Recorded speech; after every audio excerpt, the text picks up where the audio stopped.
This is the last show for DMP that we're going to see ever. Ever. It's been a long time. Joined by Michele Mcmanus. Thank you for joining us. I was a former student, so it's very nice to be able to do the last show with you. This is an honor, I would say. Thank you, Mitch. You're probably one of the first ones to do DMP shows when we first We were opened up. the You're guinea first pigs. Cohort, right? Yeah. So maybe that's just the way it needs to be, full circle. I know. So before we go into kind of the program, starting with you here, our guest. Can you tell us a little bit about your accolades working with the college? Just what have you done in your career? Well, media, I started media in 79, so a long time ago, and yes, I was 10, and really fell in love with media. It was just supposed to be a one-year gig before I went back to school, and it just was exciting. Back then, they had mall displays and branding and big events, and television was bigger than life, you know, and you were out in the community, which is kind of coming back, that whole community pull, like it's full circle almost, right? So I just kind of fell in love with it. And I was really fortunate that Dougal Media at the time, Tony Surratt, the VP, general manager who has passed since, but he took me out for lunch and said, hey, do you like this? Absolutely. Well, we'll send you back to school. I'm like, what? So they sent me back to school, paid for my broadcasting, moved me into the shipping area. And shipping back then, like we didn't have satellites. Like we weren't able to feed stuff. Like we bicycled shows.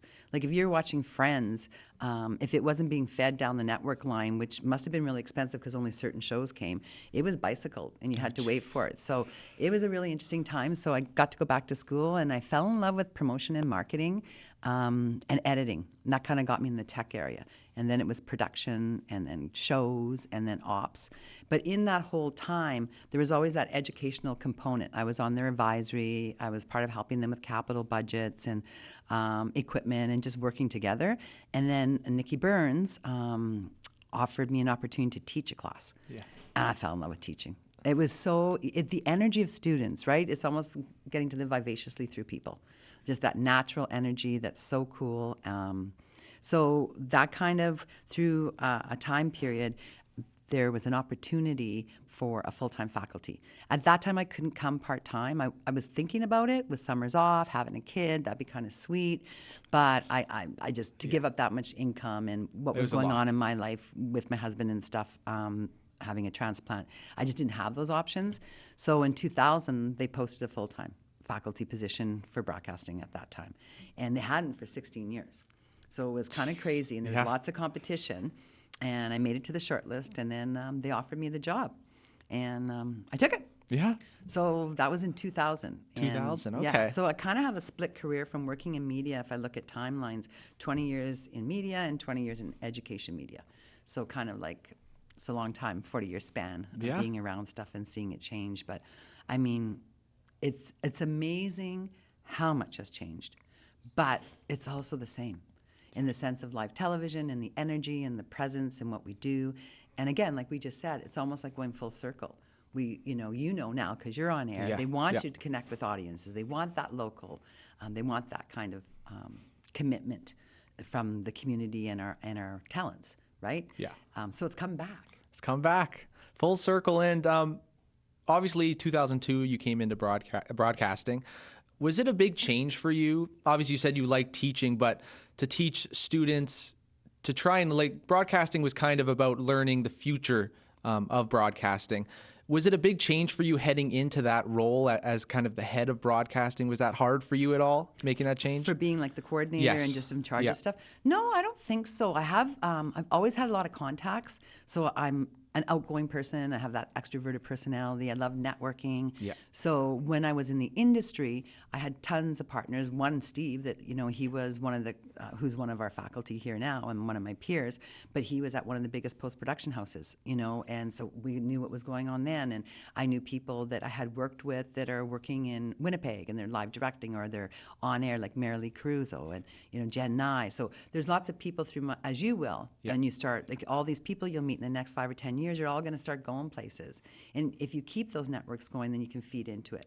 So I never felt like I was, didn't know what was going on or couldn't find out what was going on. It was really easy. Yeah. So to me, the most important thing was that networking. And then teaching the college was so about professional development. I ended up coming here. When I came and they hired me, I had my broadcasting diploma. That's it. Then I did my in-service teaching through the college, and I ended up getting my master's in education from the University of Toronto. Nice. Yeah. And all through the college supporting me to do that. So awesome. it's a real cool environment. Well, it's a learning environment, right? Yeah. So what kind of employer are you if you are in the learning business and you don't support learning for your main front line, right? So it was an awesome situation. So I kind of had I always think the best of both worlds, because I'm still in Thunder Bay. I could go visit my, peeps at Dougal if I wanted to. I'd have them on my advisory. I'd invite them to my classes, be guests, When I was teaching the on-air class, I'd bring like the D in from radio, or the Fiona, or whoever would want to come. Ann Snell used to come when we were doing writing stuff. So I kept that relationship going all the time. And I think that's important. And obviously, we're in DMP now. Before DMP was broadcasting. What kind of led into what the college is doing at the moment? You were in broadcasting before Steve made his way into the course to kind of revamp everything. Can you tell us a little bit of stories about the broadcasting, kind of what it was like, what kind of changes there were compared to DMP before? Well, I would say a lot of it was really, we did it, our shows were a lot of news. It seemed like that really traditional news was important, heavy emphasis. Although the DMP, we kept that media citizen journalism there, because stories still need to be told, maybe done differently. But there was a very much that focus of knowing the ethics of what you're doing, the RTND. So a lot of formal stuff at the CRTCs and policies. Since the advent of the internet. So, you remember in the 90s, we were just starting to get into emails, like cell phones, you guys are born with all this technology, but if you go back, we didn't have all those things. Yeah. So things were done a little differently. Even a live show that we would do that would connect to Shaw. So we'd do these newscasts, and we would have to dial in, and then it would go into something with Shaw, and then all of a sudden they'd see it. Right? So much different than now, you press a button and you're streaming out here and doing stuff. So the analog industry is different. A lot more production planning. Like, if you think of documentaries that you make, you guys can shoot stuff and put it on a timeline and drop it, change it, do a dissolve, cross this, do that, add a title, animate that, right? We would have to, if we wanted to do an A-B roll, we'd have 2 tapes, and we used the switcher, and we timed it to do dissolves with our switcher. Right? So everything you were shooting, you had to think about that editing side a lot differently than perhaps you guys do. To do coloring like you guys do, and not, shoot without the proper lighting and the white balance and all that stuff. You guys can come in, strip the color, add color, do a color wheel, do all this crazy stuff that I watch you do in editing. That wasn't an opportunity. People were editing, when we were editing on 1-inch tape, which Steve showed me in VTR before he went to Toronto. That was like a big deal, right? So it's kind of taken a digital world and an analog world, just the processing. Although the work you do ends up being the same, and the product, the thought process is much different. Yeah. And through broadcasting, still not at DMP yet, Mike and Steve jumped onto the bandwagon a little bit later in the process. Why was it that they were brought in at the time they were? What kind of value did they add? Well, great value, but a little backstory. So Rory McVicker and Nikki Burns were the ones who were in broadcasting. And at that time, Rory kind of was between film and broadcasting. And so and then Bob Mao was retiring, and he was / tech engineering, and he would do all the labs, like all the proficiency, kind of what you remember Mike doing. Yeah. So when he left, they kind of changed that dynamic. That's how they got the full-time, where I still did budgets. Like at that time, I had budgets on my computers. Now we don't even see them. I've signed loans when I first came here against tech fees. I was involved in the initiation of tech fees with Dave Denock on how we could sustain these kind of programs that are so technology capital intensive, right? So all that stuff was going on at that time. And anyways, Nikki unfortunately had she fell and hit her head, and it ended up being a brain injury that took some time to kind of show itself. And Rory unfortunately had to have a transplant as well. So it ended up those two, I think it was November of the same year, were gone. Poof. And they taught second year. I was a first-year teacher. So I was like, whoa, who's marking these documentaries? Oh, my God, we've got all these things to do. So actually, pulled Dougal, I called, and I asked if I could use Mike. I'd worked with Mike Moore for years. I knew his technical knowledge. I knew that he was that jack of all trades. So he came in. They allowed me at that time to bring him in. We ran classes on Saturday and had Sunday, Monday off. and they would give me one day. So he taught editing on one day, and then on Saturday was your music video. Well, they had a music video show. So one of their courses was to create a music video. And so that was done on the weekend, and he was part of it. And I did a lot of covering. So I think that the college, we were flourishing at that time. We had wait lists, a lot of people. Our grads were doing fabulous. We had a good reputation. And Pat Lang was very pro-media and supportive.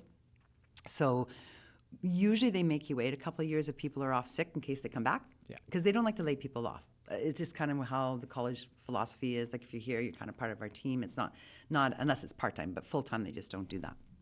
But I think they knew, and I'm sure that Nikki and Rory told them, we're not coming back. Like, this is not going to, So in 2008, there was a posting for a position. So there was tons of people, again, who applied because it's full-time. Yeah. And we ended up interviewing 3, and I know all 3 of them, and all 3 of them had 20-plus experience, similar and different, to pick one and then, go from there. So, Mike, Steve, and actually Renee was involved in that as well. After the hiring process, I think Gail talked to Pat Lang, our president at the time, and Gail was my dean, Gail Murdoch. Somehow I didn't even know. So Steve was the one who was offered the job first, Steve Robinson. And he had accepted it, so we kind of knew. And I was like, okay, I hope Mike will still be part-time and do these other courses. And he's in Thunder Bay, so this is going to work out for me, selfishly, because, Steve couldn't work part-time. He's from Toronto, right? So that just wasn't going to work out. But wasn't part of the process of deciding, per se. But great for me in the long run, selfishly. Next thing I know, Mike Moore phones me and says, so freaking cool, eh? Like, the 3 of us are going to be working together. I'm like, what are you talking about? I'm like, what? He goes, Gail just offered me full time. Oh, wow. And I'm like, okay. And I'm thinking, well, did we lose Steve? Or like, it didn't dawn on me at first that what they did was say, no, replace both of them. Yeah. So Mike and Steve, which was sad for only interviewing 3 people then, because only one person didn't get a job. We would have interviewed 5 or 7 people then, not to make it. But anyway, so it ended up that Steve and Mike got hired at the same time. Nice. And then they came in. So then it was figuring out who does what years we do, how we do it. What courses we want to do, and off we went. And off you did go, splitting up everything. The first big change, obviously the desk, now very different, but we were just seeing before that you kind of had a podcast booth before podcasts were really a thing. Yeah, so in 2011, and we were still broadcasting, but we knew we wanted to do something different. We knew that people were starting to kind of dabble in that kind of area. And so we wanted to be able to have that technology that was a bit different, as well as having the traditional studio. So we kind of ran 2. So where we are right now, we've taken this whole space, but this was cut in half, where the control room and a smaller, we called it the pound, because the table looked like a dog bone. Right? It was called the pound. That's how it ended up getting called that. And so we could be teaching in here, and then where the control room is now for DMP was the traditional broadcasting one, where we would do more traditional stuff in the studio. So that's kind of how it broke up. And so we had the luxury of having that. And it's when we switched to DMP, we took a hard look at what kind of technology are people using, where's the future going, how important is it for them to know those big cameras with the pedestals. The one thing I would say defaulting would be the teleprompters. I think that we should have thought about teleprompters in here for people for training, that we're lacking on that if you're going into traditional, right? But otherwise, no. It just became more about where's the world going. And again, relationships, Mitch. It's networking. I can put out an email. It used to be called the Broadcast Educators Association. I think it's called the Canadian Media Educators Association now, CME. And you can put out an email. This goes right across Canada. Each coast, every college is involved in it. Some universities, more college-driven, though. I think it's just more technology applied, right? And we can ask questions. Who's using Avid? Who's using, Dissolve, Premiere? Who's using, and everyone comes back. Here's the issues with this. What about this camera? Boom. So there's such a rich resources out there just in education media. Never mind if we tap into our media partners where our students go on placement. So really untapped. Yeah, untapped potential. And before we head a little bit farther, we do have a little slideshow to kind of reminisce about the past and talk about it a little bit. As you can see first here, can you kind of tell us a little bit about what's kind of going on in this picture? I know Amanda Bay in the corner. I think that's very Amanda Bay in Thunder Bay corner. Still. Yep, she started in Dougal Media doing reporting, and as we know now, she's in communication. Awesome. And so this was our old control room. And that's what it looked like, when you look at some of that technology. And that would have been the early 2000s. Yeah. And it was quite old. Like we had off to the left of that was I called the server room, but there wasn't even servers then, but where all your technologies were. If we ran and took too long when we were using stuff, it would like die down. We'd have to go put fans on it. Like it was pretty grim. Oh, geez. Yeah, it was pretty grim. And like you can see, they're doing the news. That looks like it's Bianca up there that's on the news. And Yeah. so you've got your director, you've got your switcher, you've got your PA, you've got your graphics, and probably, I'm not sure why there's the extra person. Probably something that Just I'm forgetting shadowing that they at had it, to do. yeah. Yeah, but that's what they worked with. That's kind of what we had. That's it was awesome. so much different. And on that left side, that control with all those buttons, those are the kind of things that if we were like feeding something out, that was our routers. That's all we had. And we had to set all our camera levels. Everything was like manually done that you had to make sure. Much different. Tube cameras, like just much different. And back then, this is probably like the best you could get at the time. Like, Yeah. Well, we upgrade. Probably could have upgraded a little sooner, but I think it's 2006, 2007, pre Steve being hired in broadcasting, that he was our consultant to come and do a revamp, right? So we got a little bit better switcher. We got a better graphics. We got into Inscriber, and it did some things and kind of had some little bit of animations in it. So we kind of improved. But yeah, that was kind of the end of the tube television era, for sure. I think we also have a couple more pictures for you as well. Here, I know the one, Quincy, he actually came to do a show with us during DMP. But tell me a little bit about this cohort here. Well, they came in 2008, which is the first year for Mike and Steve full-time, and they graduate in 2010. I hate to say you have a favorite cohort, but I would have to say that I was close with these people. Yeah. They nominated me for Faculty of the Year, so I actually won an award during this, and I was working on my master's. So I don't know where I got all the energy back then, because I can't even believe that. But these guys, just their blend. And back then, we would take in 36 students. In studio classes, the first year would be like 12, 12, and 12. Yeah. Just so everyone was really good at the technology. And then in the second semester, you'd be split in two.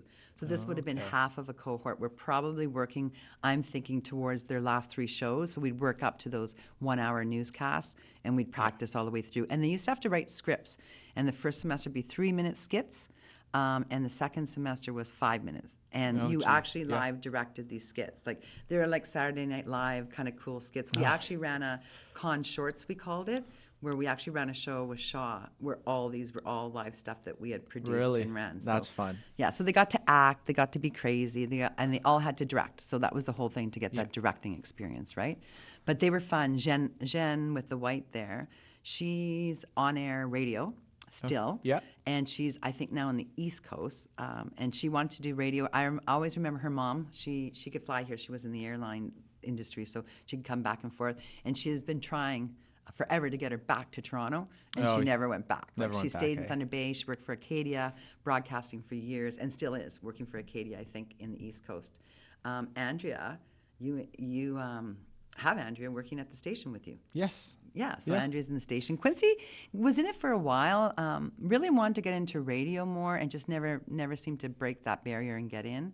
Sam did marketing and traffic at Acadia Radio. So there's a little bit of radio. Sophie went to TVO and worked there for a while. And then I don't know where she went after. I know, like, we call her Sophie, but it was, I can't even remember her Chinese name. But yeah, she's still in Toronto. I'm trying to think who else is there. I can't really see remembering their names. But yeah, so that would be half of the class. Half of the class. Yeah. Okay, and then I think we have another picture for you here. This is, we were talking, you don't think this is when kind of Steve and Mike got hired on. What do you think was kind of happening in this picture? Obviously, a little bit of the studio preview, but... Yeah, well, when I see Pat Lang, because that's the back beside Renee, and there's me, Renee, Pat Lang, and I'm not sure who's standing there beside Pat, and there's Steve with his name tag. So I almost feel like Pat was that kind of president, that if someone came to our college and if they had an interest in culinary, well, then she would just say, let's go look at our culinary students. And, Tim and Ken wouldn't even know. Just like me in media, actually, I think that's why I got the on-air light. We'd be in the middle of a live production.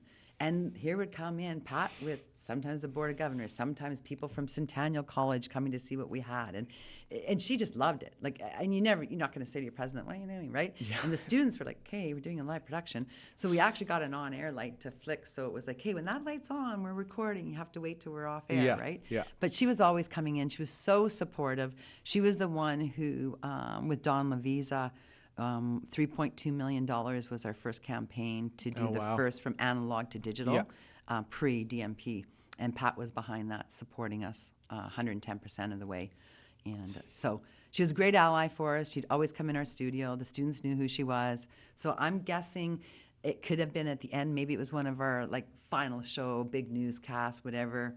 At one time, too, we used to have in the hallways, when you see it, the college, where it says an event's coming up or whatever. Yeah. Those used to be live feeds. Like we could fun. like we're doing right now, we could have fed out to all that closed circuit.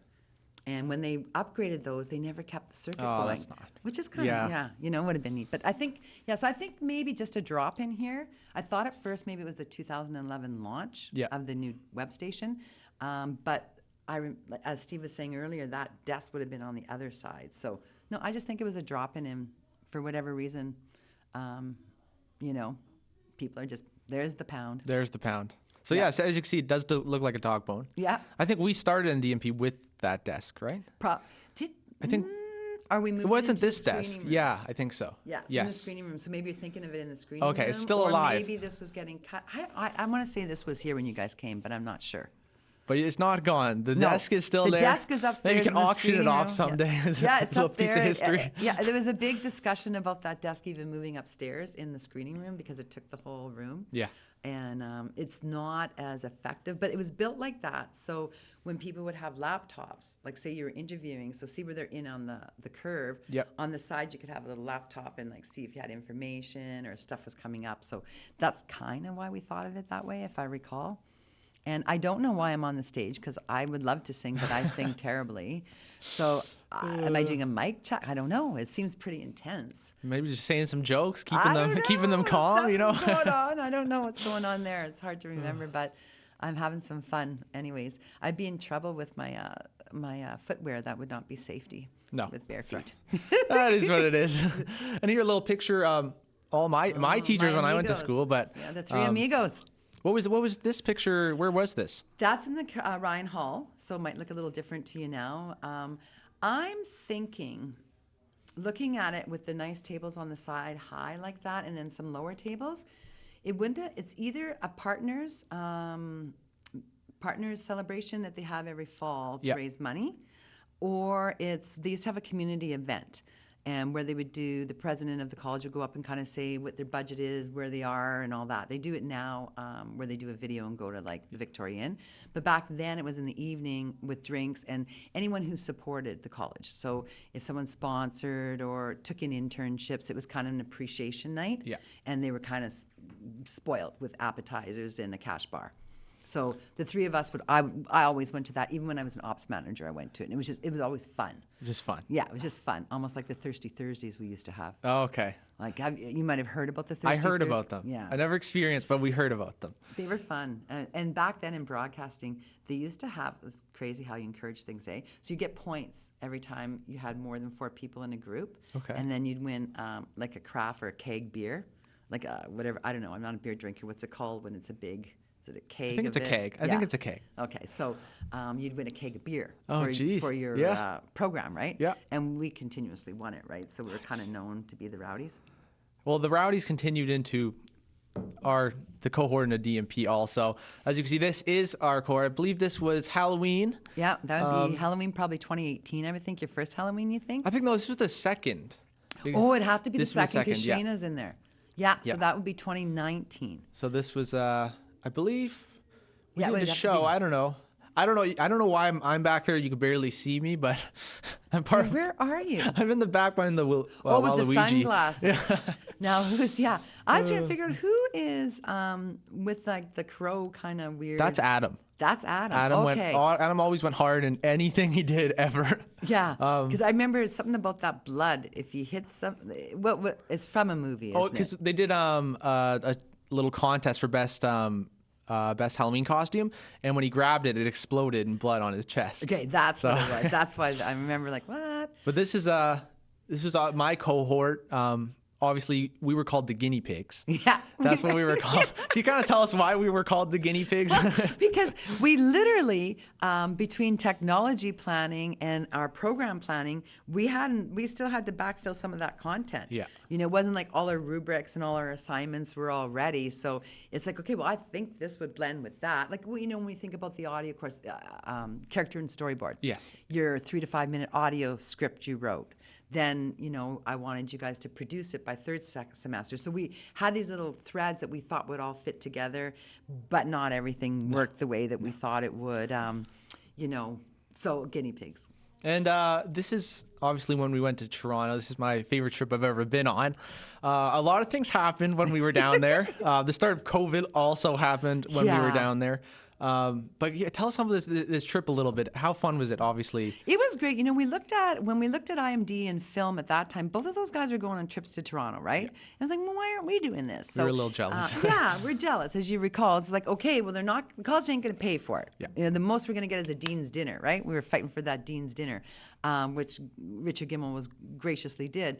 But it was like, okay, we got to raise some money then. Yeah. But Steve's great. The B&B. Like finding a place for us to stay, good spot. such a good price, and we had like those, which you can speak more to. And then the yard sale, as crazy as that is, we almost made $1,000 on the yard sale. That was fun. And then everyone got some of that money to help bring. And then no one thought we could get a group deal the way we did either. Was it through Porter, right? We took Porter. Yes. Yeah. Yes. It was pretty cheap, actually. Yeah, they gave us like, what did we end up paying? Like $300, $280. I think it was 300 there and back. Yeah. Honestly, something like that. It was very, very reasonable, and that with the B&B, if I recall, it was less 500 or less for flying and accommodations. Yeah. And then there was a couple times that you guys have to buy some food on your own, but mostly, and then even those bus pass, the trolley that Steve got us with our little DMP, that was cool too, right? Fun. That we could go on anywhere. Was it just the buses or? I think it was all transit except the buses. Okay, so the buses. We could do the train, I don't know. There was one of them we couldn't do, I believe, but it got us around, and it was a fun. There was lots of memories. I know one night we went out. We all went and took photos. There was some kind of like showing in the distillery district, where they had all those lights and an art exhibit, and all of us were like part-time photographers. So that was super fun. We got to tour, obviously, many media places. That was kind of what we were going down for. Yeah. Other than having fun. Yeah. But tell us about a couple of the places we went to. Well, CBC, we have to go see, because it is pretty majestic when you first go, as you guys would know, with the security and that round kind of big, huge building when you look down at all the different things. And I mean, people get lost in CBC. Yeah. Like if you don't know which floor you're on and what direction. So I think that was cool. I think that you guys got a chance to see some of the stuff they're doing and how they're using jib arms in their productions and seeing their control rooms. And, you know, we have graduates there that, you know, came around and shared. And so I think that was cool for you guys. Then we had Toy Box or Technicolor was another one that you went to. Yep. And there was one more. Wasn't there 3 that day? We were supposed to go to Sportsnet, but that was canceled. Was it canceled? I'm not sure which. So did we just do CBC? I think we might have just did those two. I have to say that, you know, after CBC, I kind of went because I was hurting units. It was a long weekend. Yeah, it wasn't a very, set a good example, Prof. That's okay. It was after hours. But to go a little bit forward, we only have a little bit of time left. So after that trip, COVID obviously hit. Yeah. With my course, we got set back a little bit. We didn't get to do the end of our semester. Our placements were kind of tossed up in the air for a long time. We still did get them, but a big change. But how much did the COVID impact the DMP program? Obviously, 2 more semesters or 2 more cohorts did make their way through DMP, but how much did that impact the program? Obviously, closing down now with the last show, but yeah, how much did it really impact? I personally think it has an impact because if I think back to your guys' cohort 2020 grad class, if COVID wouldn't have hit, think about those placements you guys already had lined up. They got canceled because people were shutting down, shooting wasn't happening, post-production houses weren't, there just wasn't stuff going on. I think that we would have been able to advertise that. Yeah. I think that people went, whoa, so, Mitch is at Sportsnet, wow, or Braden at Encore Productions in Vancouver, where Dennis and James are going to go to CBC Vancouver. So those people thinking, oh my God, the West Coast or Toronto, and then locally, we had people that were going to Dougal Media, to Acadia, we had Shaw, Community Access Spotlight. So we were kind of infiltrated everywhere. So I think that would have been important. We also knew that summer, June 2020, there were 21 students registered. But I think also when you look at parents and what's going on in the cost of education, if the college doesn't know how much applied we can do, and it was very iffy. I mean, we didn't end you guys had all the training, kind of just missed out on the perk side of it. Where our first years, they didn't do their mini doc. They hadn't completed stuff. So we didn't even know going into the fall kind of where their cameras were at. So we did a boot camp. So they had to come back a week. We didn't give them credits. We let it float. We did push back a bit, even with the internship. The industry wants that insurance side, right? And if you guys still want to chase it, we want to support that. But I think it had a lot to do with it. I think it had a lot to do with students deciding what they're doing as well. And then I think after that first kind of suspension, it almost lost its momentum. And it was the numbers. It's really about the numbers. They want to have a wait list. They think it's a new program. But you still have to market and promote it, right? Exactly. So I think it was very futuristic. When I talked to other colleges, they're just starting to do this. Exactly. I think we were the leading edge in the North here. And I love that. I love that we've always kind of been trailblazers, and people don't think that. Like Thunder Bay, Ontario, where? I know. Are you North Bay? Like Sudbury? No. They always think Toronto, the bigger schools, but I don't know. At this program, I feel like if I would have went to a Toronto school and just for let's say news broadcasting, right? They teach you one thing. I feel like what was different about this program was that it taught you everything. It's like the at jack once. of all trades. Yeah. And you even told us that coming out of school when we were going to get our placements that you're going to get hired over these people because they're going to look and say, oh, you have 15 different things you can do, while this person might be the best at this one thing, but they're only the best at this one thing. So it's a sad time for DMP, obviously. It is. I would say it's bittersweet. I mean, I have so many memories. And I mean, I guess the lucky part, if that's the way to put it for myself personally, is I'm kind of on the tail end of my working full-time career, which is kind of weird. So that next journey of retirement, I don't know what that looks like when it happens. I'm not even sure. Lots of dogs. Deal with that, right? Yeah, I'll have dogs around me again. But so I hope someday they look at maybe pieces of this integrated into IMD or something. I would hate to see this environment go anywhere. I really think podcasting's cool. I think we could partner with the DFCs and high schools. I just think there's so much potential still. So I don't know if the book is totally closed yet. The chapter for DMP as a program is, but are there opportunities? And what was your favorite moment in DMP, Mitch? Other than the trip, I would say when we went to the Chanterelle because it was our first experience of a professional environment. Oh, learning networking. Yes, learning networking. That was a big thing for us. And I would just say the program as a whole, like the friends I met here, I will be friends with for the rest of my life. And I finally, from this program, found out I like media and found out I want to do that the rest of my life. So I want to say thank you to the teachers. Obviously, thank you, Michelle, for being with us today. Hopefully one day we can see DMP revive from the ashes and make a return. Yeah, it'd be awesome. Get some of you guys teaching. Yeah. Get some of the young blood back in here. So obviously the last show for the program will live on within the students. So would you like to do the wrap up for the show since the last one? Oh God! So for our final DMP postscript, we're signing off. Love you. Thank you all.